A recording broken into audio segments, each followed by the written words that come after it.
ओम नमः शिवाय। दोस्तों आज के हमारे इस वीडियो में हम आपको बताएंगे शिव महापुराण श्री रुद्र संहिता के तृतीय खंड के अध्याय 55वें की कथा, जिसमें बारात के विदा होना तथा शिव पार्वती का कैलाश पर निवास बताया गया है।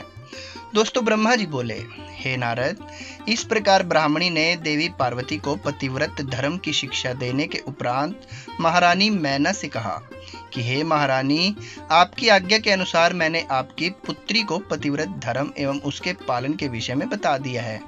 अब आप इसकी विदाई की तैयारी कीजिए। देवी मैना ने पार्वती को अपने हृदय से लगा लिया और जोर जोर से रोने लगी। अपनी माता को इस प्रकार रोते देख पार्वती की आंखों से अश्रुधारा बहने लगी। पार्वती और मैना को रोता देख सभी देवताओं की पत्नियां एवं वहां उपस्थित सभी नारियां भाव विहीन हो उठी। तभी पर्वतराज हिमालय अपने पुत्रों मैनाक मंत्रियों के साथ वहां आए और मोह के कारण अपनी पुत्री पार्वती को गले से लगाकर रोने लगे। गिरिजा की मां, भाभियां तथा वहां उपस्थित सभी स्त्रियां रो रही थी। तब तत्वज्ञानियों और मुनियों तथा पुरोहितों ने अध्यात्म ज्ञान द्वारा सबको समझाया तथा यह भी बताया कि उपस्थित शुभ मुहूर्त ही बारात विदा करनी चाहिए।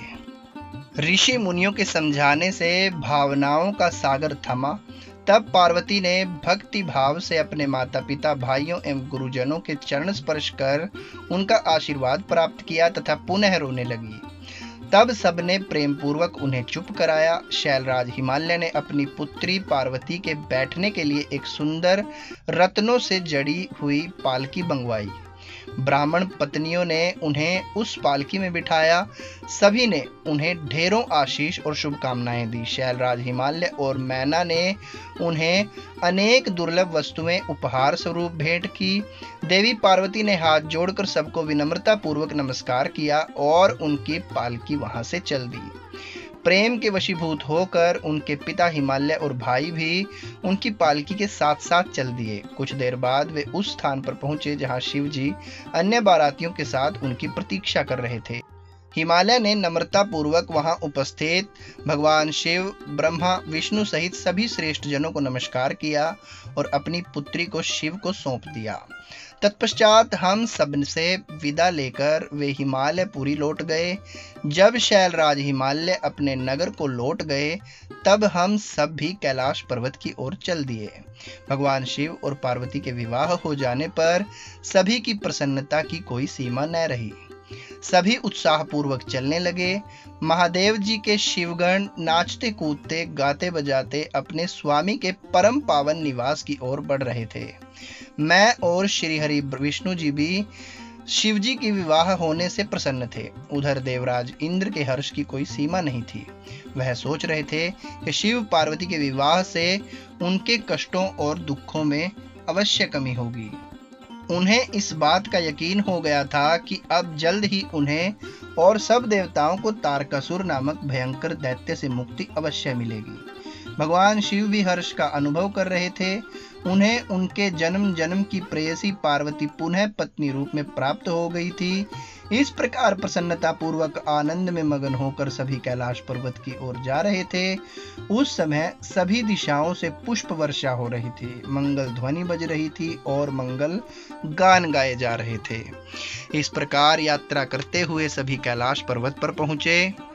वहां पहुंचकर भगवान शिव ने माता पार्वती से कहा, हे देवेश्वरी, आप सदा से ही मेरी प्रिय हैं।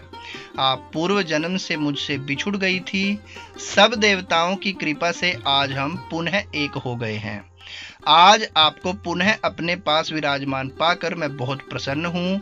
हम दोनों का साथ तो जन्म जन्मांतर से है। शिव शिवा के बिना और शिव शिव के बिना अधूरी है।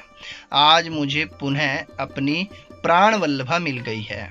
प्रभु शिव की इन प्यारी बातों को सुनकर देवी पार्वती का मुख लज्जा से लाल हो गया। उनके बड़े बड़े सुंदर नेत्र झुक गए और वे धीरे से बोली, हे नाथ, आपकी हर एक बात मुझे स्मरण है। मेरे जीवन में सब कुछ आप ही हैं।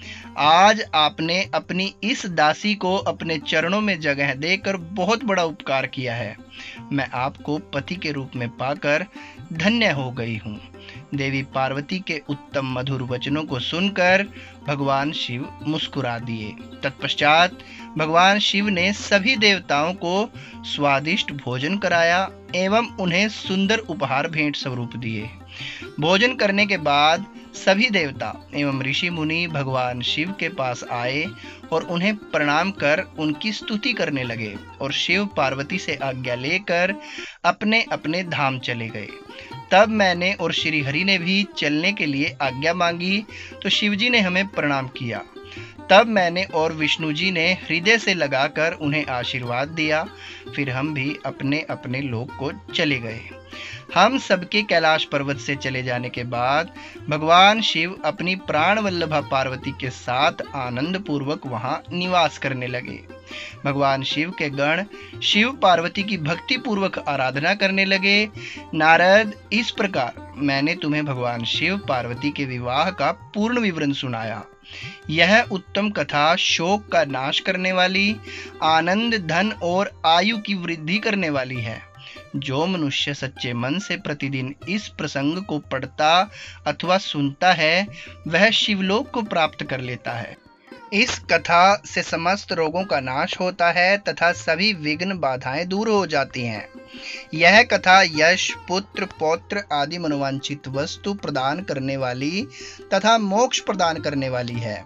सभी सुख अवसरों और मंगल कार्यों के समय इस कथा का पठन अथवा श्रवण करने से समस्त कार्यों की सिद्धि होती है।